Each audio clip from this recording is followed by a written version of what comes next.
Hello and welcome to another edition of Mailbag.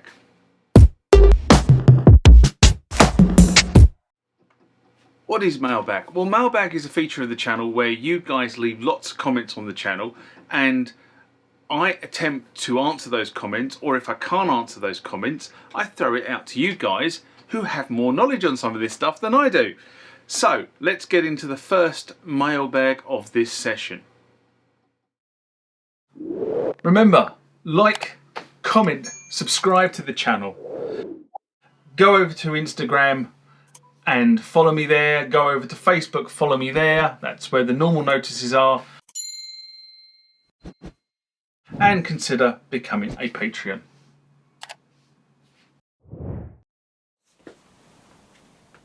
Next comment or question comes from Bill Andre in response to Muse Research and the abandonment support video I did in December 2018. And Bill writes, hi, I'm here because I saw one of these listed for sale and wondered what it does. Here is the thing that caught my eye. It comes with Complete 5 installed. I wondered if Natured Instruments would let you transfer the license, then upgrade to Complete 13. Now, this is another one of those it depends comments. Depending on what version of Muse you have will dictate the version of Complete that will run on it. The later versions of Receptor did support Complete 6, but I'm not at the moment qualified to state whether a later version of Complete can actually be installed on these machines. Of course, none of these machines unfortunately are now supported by Muse because Muse has no longer exists, or Native Instruments. The whole concept of the Muse was to completely remove the computer from your computer that is running all other aspects of your studio or live performances, allowing you to have full control over the VSTs that were being executed. So effectively what you were doing was taking your compute power and putting that on the receptor, so your computer that was running everything else didn't have to spend CPU time trying to run the VSTs. So to try and answer the question,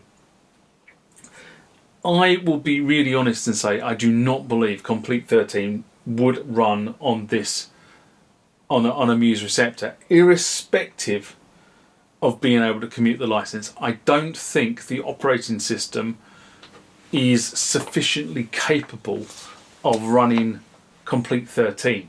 Because what you've got to remember with some of these VST packages is that as the computer manufacturers up their OSs, the software vendors start dropping support for the lower OSs, and therefore this is where I think the problem may come in with this one. So I think the answer from me is a no, unless somebody out there can probably say, ah yes John, I've got it running on a Muse Trio or a Muse Quattro, I don't know.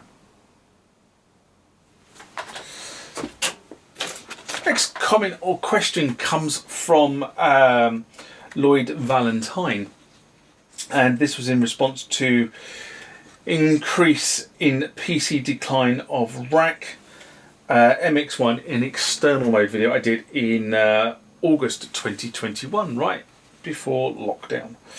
And Lloyd writes, I agree with you. External mode on the MX-1 is good to go, and I'm using the USB channels, each having their dedicated track in Ableton.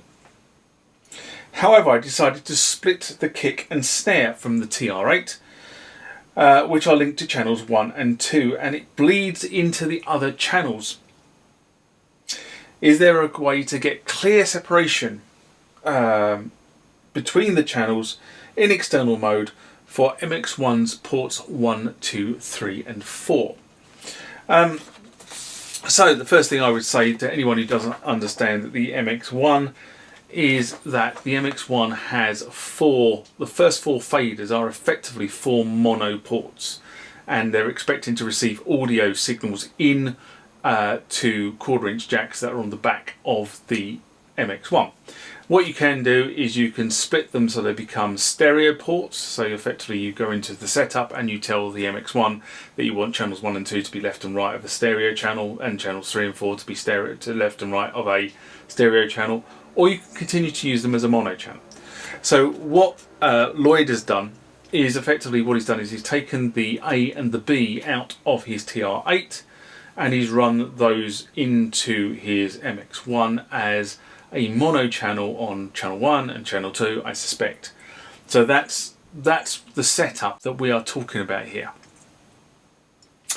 So I'll be honest, I haven't experienced what you are experiencing, Lloyd. So I'm going to publish this question to the wider community, because somebody else, I mean, with a lot of these things, I don't experience it, but you guys might experience it, and therefore it's easier for me to publish it out to you guys, because you might say, actually, this is what's going on.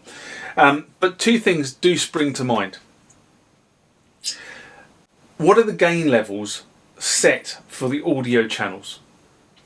And have you tried turning those gain levels down? And secondly, is the bleed coming from the MX-1 or the TR8? And even though you've said you've routed the kick and snares to outputs in the USB, are these still sending signals? And that's where you're getting your bleed from, not your bleed coming from channels 1 and 2. Now, it's very difficult. I've always said with these questions, it's very difficult to diagnose something like this from a very limited verbiage, if you like, a query.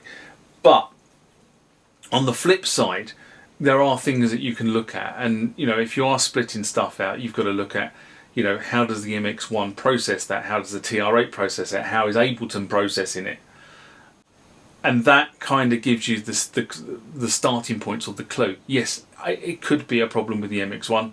As I said, I'm not experiencing it. I haven't experienced what you're describing. Therefore, I can't really say how I fixed it, because I haven't.